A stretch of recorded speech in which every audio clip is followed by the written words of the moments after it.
reversal by the establishment at large in Washington, D.C. and elsewhere in the various states of this union, so-called. And we aim to educate you out there to illustrate the point of necessity for you to be involved in what's happening in your country.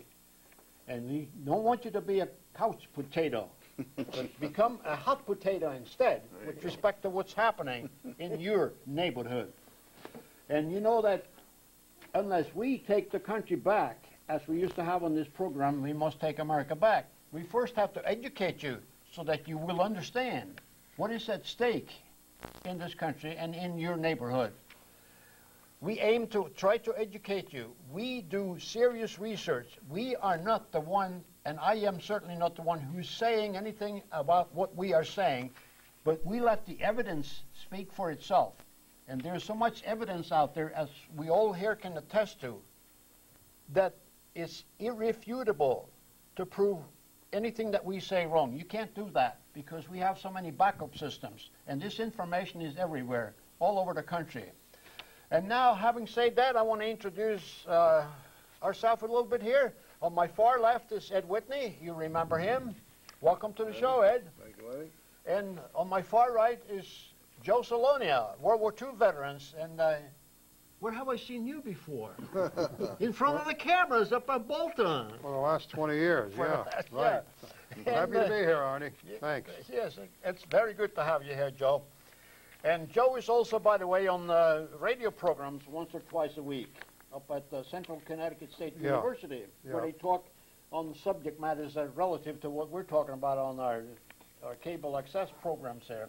Yeah, that's on 107.7 at 8 o'clock in the morning at Central College. Yeah, and be sure to give us your website somewhere down the line. Oh, here. yeah, I will. I should have gave it to Amy in the beginning before we started the show. Yeah, well, you can mention it, you know. And then we have Albert Lebrun from South Windsor, Connecticut. Right. And he and Ed and myself have done a 10-hour or so, 8-10 hours program on the fraudulent judicial system in the United States of America. And we still got to do a lot more. We're studying up on the next phase on that program, Albert. Thank you. And so we have to get together and coordinate our things here. Again, I say that this is with serious and unimpeachable documentation. We know what we are talking about, and we're going to present some more truth to you. That is what the mission of Quo Vadis America is. And now I want to introduce to you, our viewers, our special guest of the evening, Glendora. Yay, Welcome to Chat with Glendora. Thank you very much. You have a piece of linen on your jacket. Oh, wow. Just like a woman, huh? So, and Glendora has been in the radio and television business for, what, 54 years?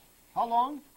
1950 to 2005. That would be 55 years. 55 years. Oh, I'm sorry, I goofed it a little bit on my arithmetic there. Isn't it amazing what the public will stand? Yeah, and Glendora has been in show business, and she has been with big-time people out there. And so we're very happy to have Glendora on our program. And here is, There he is. a picture here of Glendora and Bob Hope. And as long as we have Glendora, we have hope. Right. You're getting good, Arnie. And so there is hope for all of you out there. And he said in 1957 at the Eastern States Exposition, that's where this was taken. I'll hold it steadily for you, Amy. Camera 3. When I showed this to him at another place where I met him, he said, "Look how young we both looked." He said that, huh? Yeah, he said that. Yeah. That was 1957. Uh-huh. And then you have also been on another interesting talk show host on TV, a man of great intelligence and a lot of knowledge. As a matter of fact, they say he's a man of letters. Letterman. His father was a mail carrier. He was? Okay. He's a letterman. It's a Letterman. Oh, my goodness. We usually don't do silly stuff like this, but because we have Glendora on our program, we can't help ourselves. That was David Letterman. You really should see that piece. David Letterman, yeah. It's a great piece. Yeah, well, I'm getting that tape so I can show it to my wife. Yeah, we ought to show it to you. We'll give it to Amy to show it to you. It really is a great piece. Yes, it is, yeah. And who else have you been on with? I don't know. You don't know? That I was on with anybody's show. When I worked at NBC Hollywood, I saw Red Skelton. Are you old enough to remember? How Red about, Skelton? yeah. Jack Benny? Yeah, Groucho Marx? Yes, definitely. Mr. Marx was a very serious man. He was, Oh, he's very serious. He came out, he was filming. He filmed his show. Of course, this was long before there was any videotape. But he was filming, and George Fenneman, you remember the duck that came down? Mm-hmm. And he was filming his show in Studio D at Sunset and Vine. Uh-huh. And he came out of the artist entrance and he saw me and he says, "Good evening. Isn't it a nice evening?" He was very serious and very gentlemanly. Yeah. Yeah. And what about Red Skelton? Oh, Red Skelton was an interesting case. He had all kinds of stomach trouble every time. He did? Oh, he did. You were not the cause of that now, I hope not. No, and I was standing in the little short hallway into Studio A, and he came off of the microphone. This was only radio, wasn't TV. And he came off the radio, off of that, and he was just a mess. He was just a mess. It affected him so badly to be in front of the public. But he never showed it, did he? Mm. Yeah. But he really was sick, after these... And how about Dinah Shore? Oh, yeah. See the USA in your Chevrolet.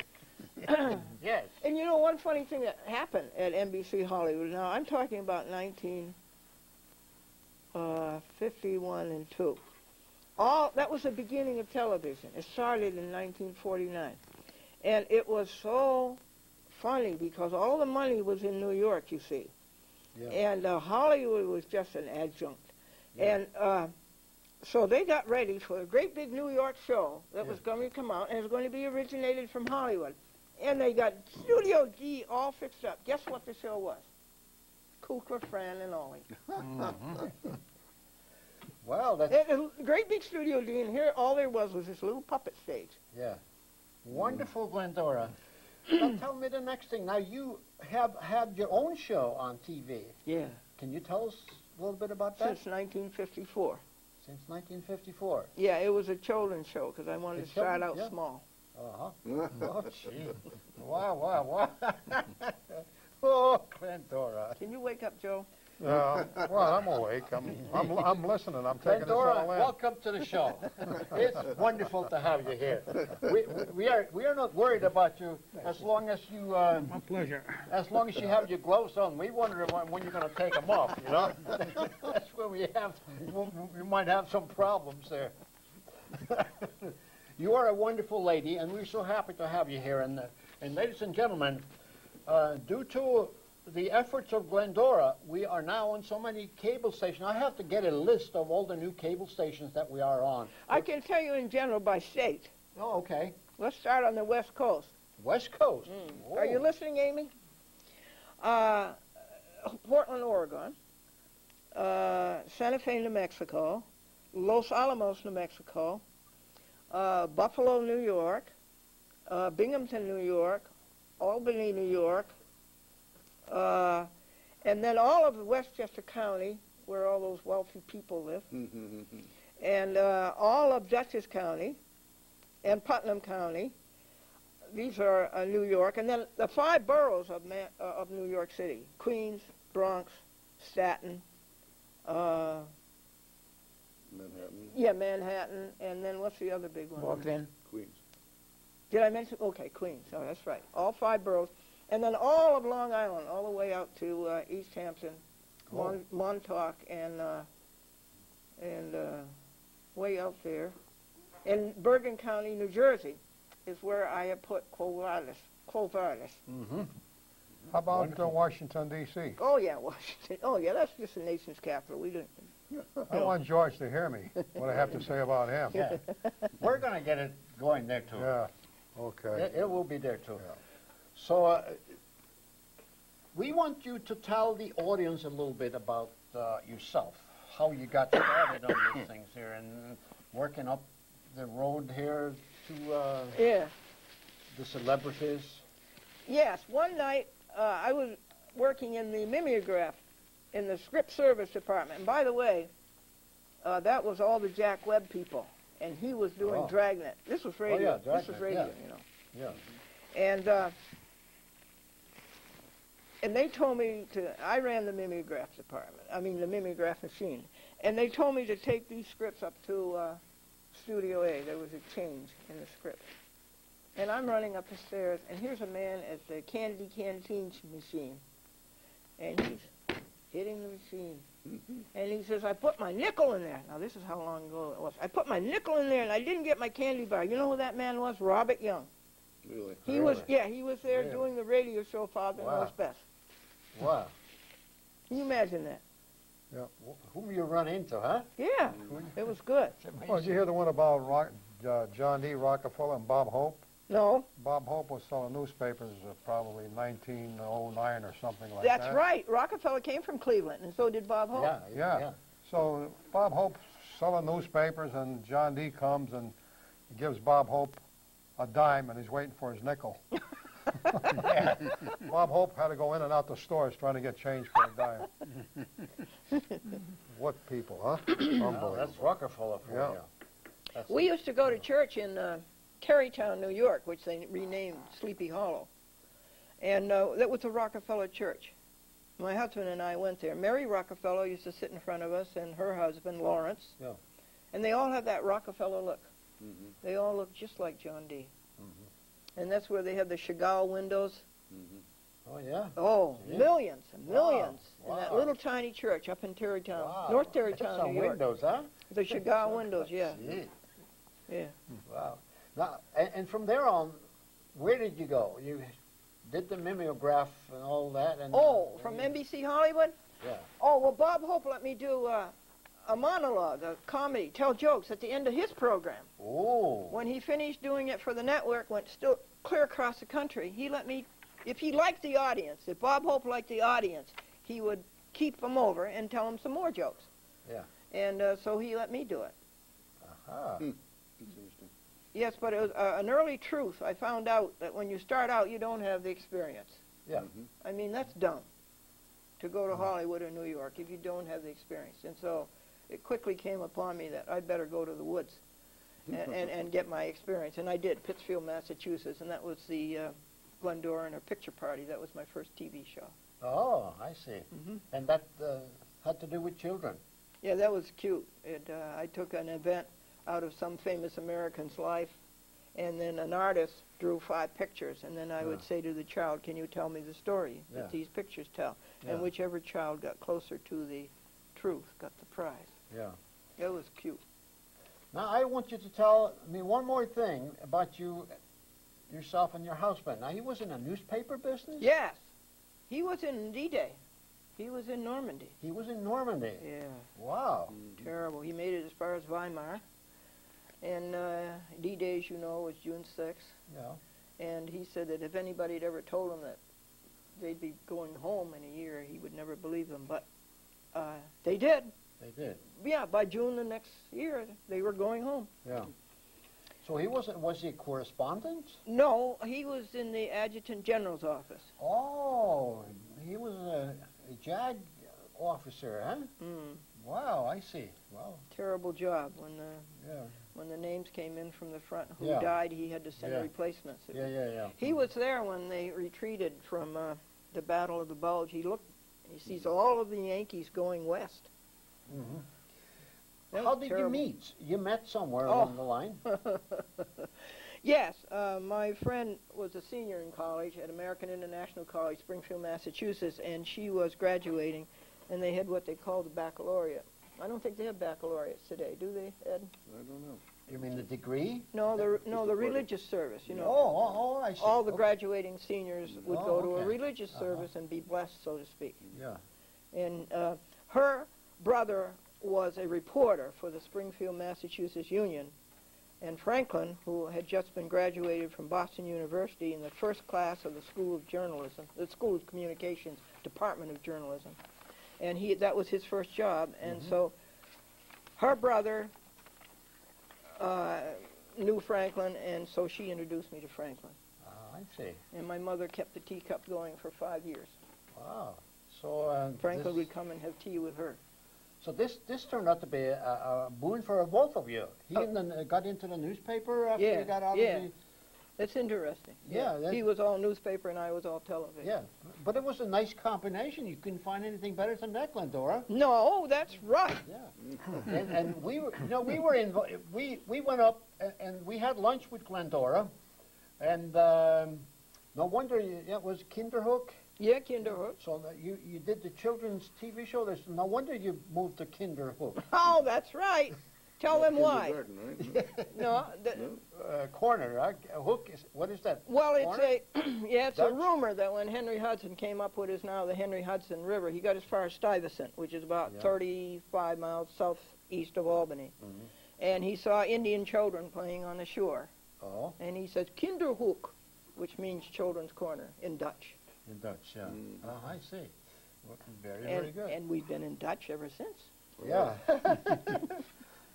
That's wonderful. All the time. Now, evidently, you got the jokes from Bob Hope. No. Is that how it came about? No? No. No? How did you But Bob Hope was certainly my model. He was? Oh, yeah. How did you get this sense of humor? From your husband? Oh, that'd be my family. Your family? That's really where they come. Yeah, my family was always telling jokes. Okay, I see. Oh, they have wonderful jokes. All right. Now, I understand that you were driving down Route 8 toward Bridgeport today, or down in those towns down in there? Toward Waterbury and toward Seymour, Connecticut. Okay. Now, one time I was coming down Route 8 toward Waterbury. I was driving on Route 8 there, and all of a sudden my visions increased 100%. I could see so good you wouldn't believe it. I couldn't understand how I could have this 20/20 vision doubled. Then I discovered what it was, Glendora. I was driving to the town of Seymour. Seymour. Brother, you son of a gun, you. We have to have some fun. I mean, we here on Cottage, we usually don't do much jokes. Because what we talk about is really serious matter. So we have, when Glendora come on that program, we turn silly. The doctor said, I have bad news and very bad news. And the patient says, what's the bad news? And the doctor says, you have 2 days to live. And the patient says, well, what's the very bad news? The doctor says, I forgot to tell you yesterday. Oh, boy. Glendora, and you guys here, in Meriden a year ago or so, they opened up a new car dealership. So my wife and I came by there, about 4:30 in the afternoon, and people were coming out the front door. And they were crying, they were wiping tears out of their eyes, they were really sobbing there. It was because there was a sob dealer. A sob dealer. All right. Before we go any further, Mr. LeBrun has made a request. He wants me to tell you about lawyers. Folks, you have to realize that lawyers are not licensed by the state. Stop and think about it. A lawyer does not have a license from the state. Any state. All a lawyer has is a union card from a trade association called the American Bar Association. And Mr. LeBrun wants me to be sure and tell you that it's in the books that if you choose to have a lawyer, then you are either mentally incompetent or you are an infant. This is true. This is in the books. This is the law.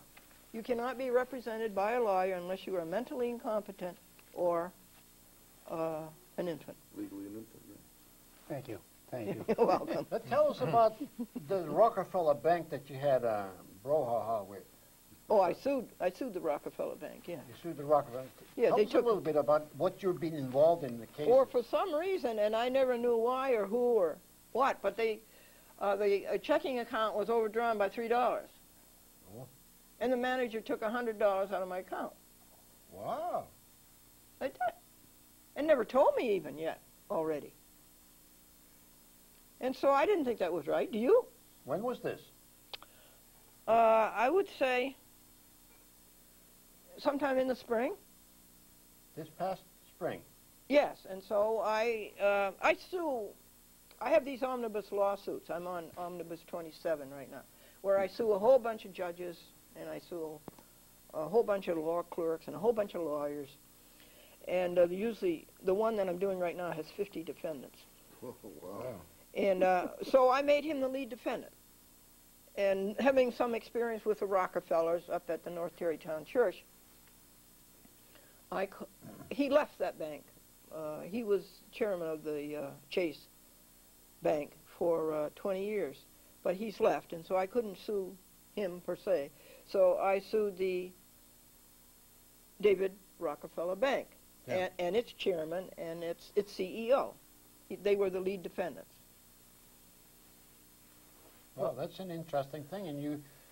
And I got a telephone call from Dallas. That's where they are located. Did you know that? Their headquarters is in Dallas. Yeah. Now it's a J.P. Morgan Chase Bank. Yeah. And it was one of their lawyers, and she was very nice, and I told her a lot of jokes. And she says, well, what can we do? And I says, well, I think it would be nice for me to have my $100 back. She said, I think we can arrange that. And so you got it back. Yeah, I But could. why did the clerk in the bank do it in the first place? Oh, the manager of the bank. I don't know. Because bankers said a long time ago that they were going to get their money through fees. They were going to hit fees hard. So it's a corrupt corporation you're looking at here. Hey, Well, let me see something here. that's the while we're on understatement of the year. Yeah, we're on the serious side of the coin here, so let me read something to you here with respect to all legal cases, particularly your case here in Glendora's too. All laws which are repugnant to the constitutions are null and void. I'll read that again to you. All laws which are repugnant to the Constitution are null and void. Marbury versus Madison, you're familiar with it? Yeah, that the Supreme Court can Yeah. review Congress's decisions, orders, laws. 1803. No, it isn't 1803, isn't it? It's 1823, isn't it? Oh, 03, I believe. Yeah, 03, yeah. And to reflect on that basis, and let me quote something else to you from President John F. Kennedy. When he was in office, he discovered something astonishing. He discovered the biggest fraud perpetrated on the American land. He said, the high office of the president has been used to foment a plot to destroy the Americans' freedoms, and before I leave office, I must inform the citizen of this plight. President John F. Kennedy, in a speech made to Columbia University, November 12, 1963. 10 days later, he was dead. Assassinated. Yeah. I Yep. read that in Mr. Whitney's book, The Controllers. Yes, yeah. So you see, here's the president discovered a plot to destroy the United States of America. There's a concerted effort that has been going on for decades to usurp all freedom granted under the Constitution and certainly by the laws of Yahweh. And we have been robbed clean to our underwear on the subject matter here. And it's time that we stand up and look the crooks in the eye, because the crooks have become the law and the rule of this country. Yeah, That's for Yes, sure. Yes. yeah. And this is the thing there, you're going back into the Marbury versus Madison again here. You know, all laws which are repugnant to the Constitution are null and void. There is the judicial system regarding the criteria inherent in that very truthful statement. We have been conned into oblivion. And we are losing every freedom ever granted by Constitution and the biblical equivalent. They have totally destroyed justice in the courts. Yes. Did a great job of that. They've cleaned justice out of the courts. Well, it never was even pretending to be justice It was always the law, you see. Yeah. Well, they Exactly, ruin the yeah. law, too. I've been in courts, and I know they don't go by the law. They don't know the law, for one thing. It's so easy to walk into a courtroom and find a judge who doesn't know the law, and the lawyers don't know the law. Who knows the law? The pro se's. The pro se. Yeah. Well, you know, they're all controlled. You know, you have this network out there. Yeah. The network, you have congressmen, senators, judges, lawyers, you have corporations, power companies, and yes. they all feed off of each other. They all reach into this network to get influence and power. Yeah. And they control judges and, Oh, and yeah. the whole rest of them. And you know, and then you have the power companies that feed the congressmen and senators, Yeah. or the bankers that feed them too. Yes, yes. And this is where it all leads to. You know, I have a statement here from Lincoln. I see in the near future a crisis approaching that unnerves me and causes me to tremble for the safety of my country. Corporations have been enthroned. An era of corruption in high places will follow, and the money power of the country will endeavor to prolong its reign by working upon the prejudices of the people until the wealth is aggregated in a few hands and the republic destroyed. Yeah. And that's where we are right now. Yeah. The republic is destroyed Yes. because you know, this is Exactly. supposed to be a government for the people, by the people, And of the people. and we have no republic. Exactly. Lincoln, the last good Republican. Joe, do you have the pirate statement with you? Yep, I have it. If you can find it. Yep, I'll find it. In the meantime, Albert, I see you got a book over Yeah, there. yeah. Could you bring that up for us here? Yeah. This is a brand new book here. But this, John Stormer. You're familiar with John Stormer? He's a, you know, and he wrote this here. How Oh, that's judges made laws has transformed America's Constitution, courts, and culture. Actually, it becomes a fictitious issue now. The Constitution, there's something they laugh at. They ridicule it. Yep. And here we go up, and we try to defend ourselves using the Constitution says so and so, and it's to no avail. They keep us running around this like a bunch of hamsters on a treadmill. Sure. Well, and of course, the point, of course, they take an oath to support the Constitution. Yeah. And as soon as they get on the bench, then they're totally disregarding it. Oh, sure. They're puppets. Yeah. And there's no such thing. There's no such thing as judge-made law. Judges do not make law. Congress makes law. You can't Betrayed. say judge-made law. It is not law. Betrayed by the bench. You have been involved in being betrayed by the bench. That's for sure, yes. So many times, and for how many years? For 15 years. 15 years that you've been hung out to dry in the noonday sun by the so-called yes. judicial system. Huh? Well, let's rectify some of the things that we're going to do in our future programming. And I'm not pointing a finger at the camera or our audience. I'm pointing a finger at the judicial system, Such as it is. such as it is. And So- tell our audience briefly what you were into there. Well, they attached my house illegally without serving me with the document to commence an action. They never commenced an action against me. And they attached my house, and then they give me a trial. And I lost it. They make everything. They stopped me from presenting any evidence at all. Yeah. And then they lien my home for $90,000, and they lien my place of business for $90,000. Yeah. And they are not doing anything no more now for the last 4 years. And I filed motion to vacate those attachments, those liens, and it's denied by the No, it's a wreck. same crooked judge always. A ring. No other judge want to touch it Yeah. except that crooked one. So, and that crooked one, I will tell who it is. Go ahead. It's Judge Klazak of Summer. Good. Right? Good. Very, very Good good. for you. Now, in New York State, they have, well, maybe you have it here, but the judges and the lawyers will get together, and they will see a nice piece of property, and then they'll call up this process server, and he will take the process and he'll jump it into the sewer. And then he will say that he served the person. The person knows nothing about it. Person loses his home by default. Yeah. Now, this is called sewer Right, service. sewer service, that's exactly what I had here. Exactly what I had. Have you heard of Henry Husar? He's a former New York cop, and he lost his house that way in Suffolk County. Have you heard of him? And he put up a good fight for this sewer service. And Milashinsky that you have on your papers over there, he lost his house too. Albert, you know? Milashinsky. Oh, yeah, yes. He lost his house in the same fashion. It is, yes. Yeah, as a matter of fact, they sold it auction sale. Yeah. And the first auction, then the government put up, nobody wants to buy his house. Yeah. Everybody feels sorry for him, and nobody wants Yeah. to buy the house. But they were able, after a long time, to get it going. Yeah.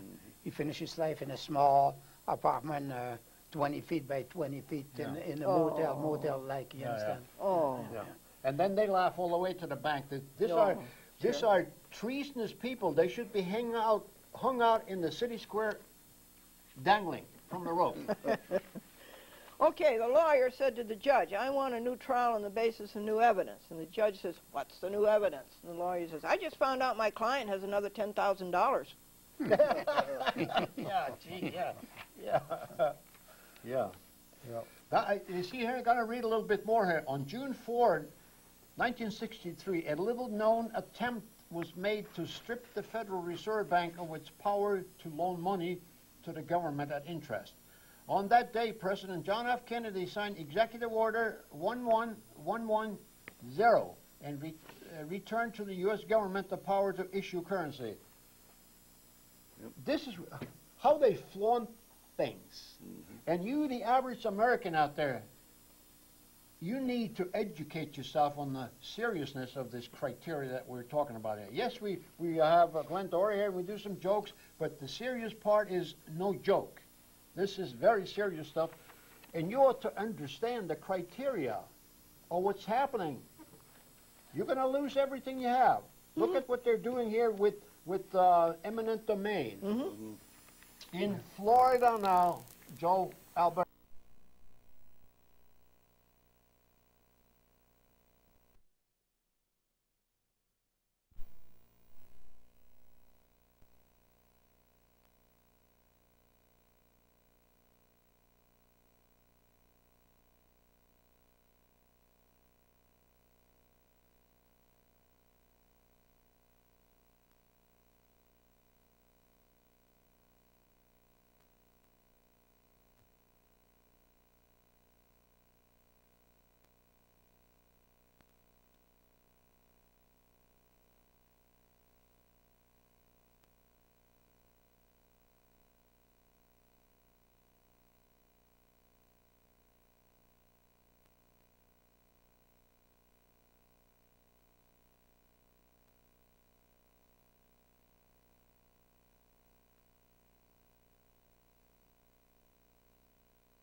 Mismanaged has been cut considerably. In 1991, the government was spending twice what it took in. Just 5 years later, the budget situation is much improved. Now the government of Uganda can cover the whole of the recurrent expenditure under the budget, and we hope a little balance will be left to cover part of the development expenditure. But even with that improvement, there is another challenge to Uganda's still fragile economy, as AIDS attacks Ugandans of all ages, but especially those in their prime work years. AIDS is a big loss to the economy, not just because of health, as a health phenomenon, but because it's attacking that section of the population which is the most active economically, the age group between 18 and 45. So it's really a very difficult problem to contend with.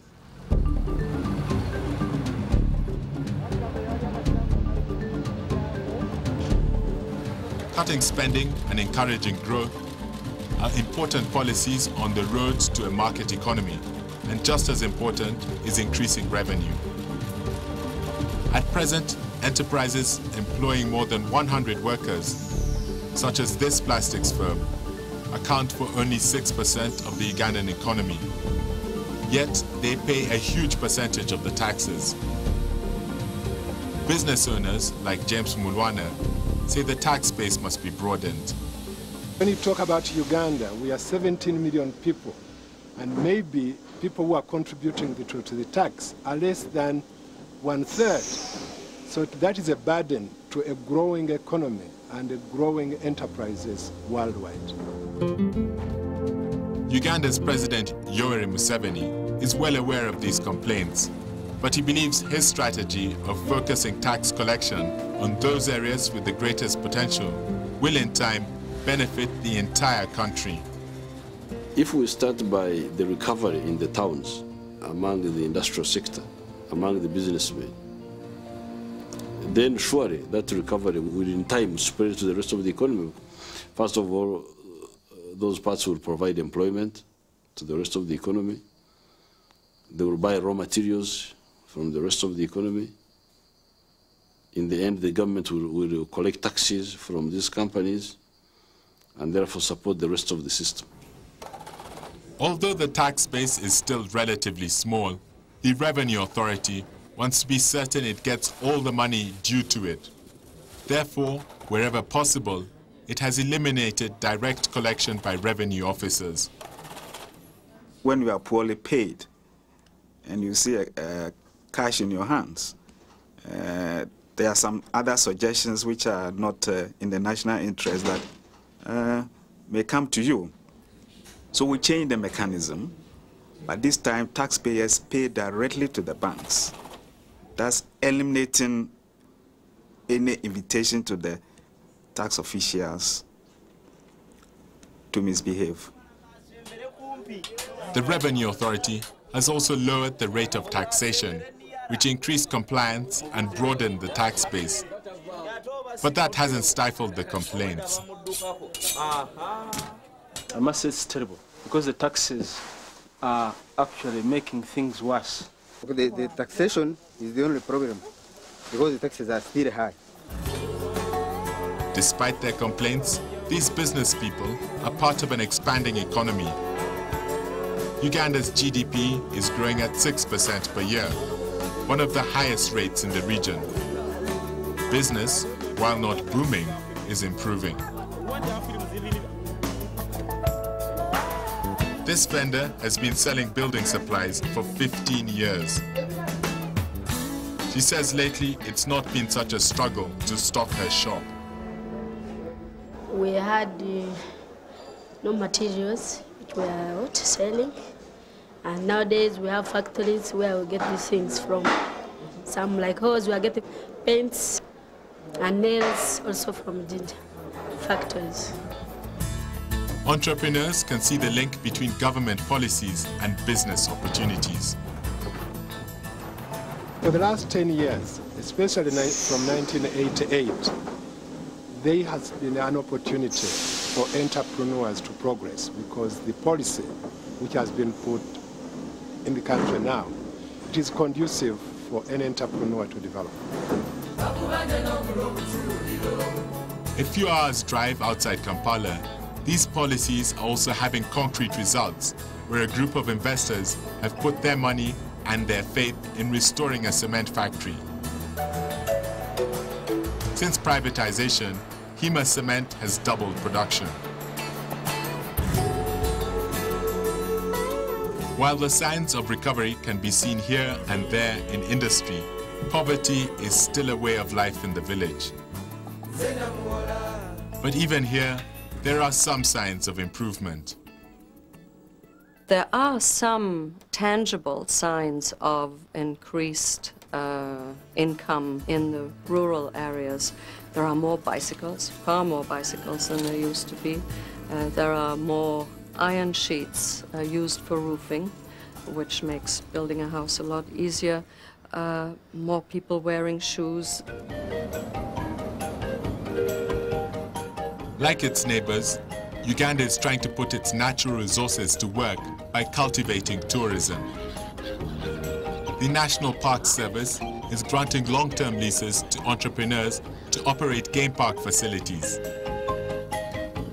In exchange, they must renovate and restore lodges, such as Mwea at the Queen Elizabeth National Park. We will have the conceptual designs ready within the next month and a half. We're renovating all the rooms. We're building 2 presidential suites. We're having a conference facility, and we're totally redecorating. So we're going to make Mwea our flagship. So you're going to see a lot of changes. Uganda has survived repressive regimes, socialism, war, and painful economic adjustment. Still, people like Amos Nze believe that Uganda has indeed turned the corner. The future is very bright for Uganda. The investment is very encouraging. The private sector is well looked after. The government is very eager to listen. I have no doubt about it that Uganda is going in the right direction. For Uganda, Tanzania, and Zambia, the challenge is to maintain the policies that will keep them on the path to economic recovery, economic independence.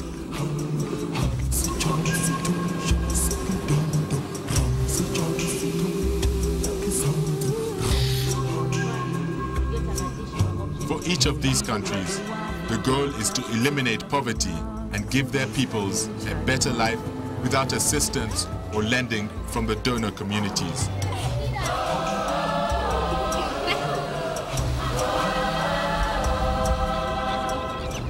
During the process of transition, however, the IMF and other organizations stand ready to assist the peoples and the governments of sub-Saharan Africa.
Echana chatulera chikiza bakubanja n'obulo busuuli